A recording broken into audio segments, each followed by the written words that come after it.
Portable TV. Come watch with me. Well, it's a story you won't hear much about these days in the mainstream media. The violent protests in Colombia continue today as the country continues to wrangle with government corruption and its response to the COVID-19 pandemic.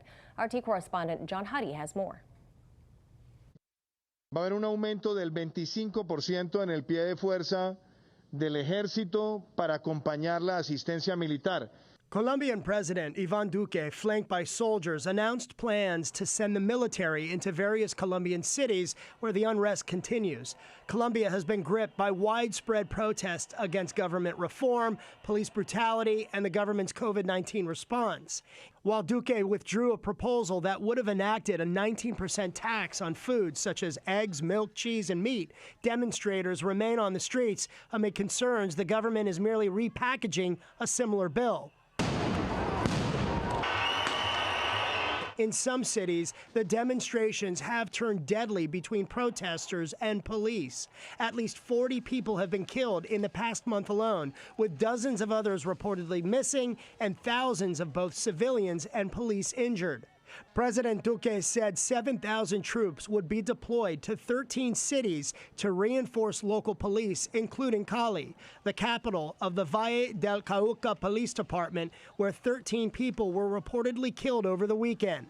The move has been widely criticized and condemned by human rights groups. Colombia's defense minister, Diego Molano Aponte, posted this video on Twitter, triumphant music and all, of troops being deployed to Cali. Last week, U.S. Secretary of State Antony Blinken met with Colombia's vice president and foreign minister in Washington to discuss, among other things, the partnership between both countries and the ongoing instability in Colombia. Despite the seemingly political goodwill, Colombia continues, however, to come under international fire for alleged police brutality during the country's general strike earlier this month.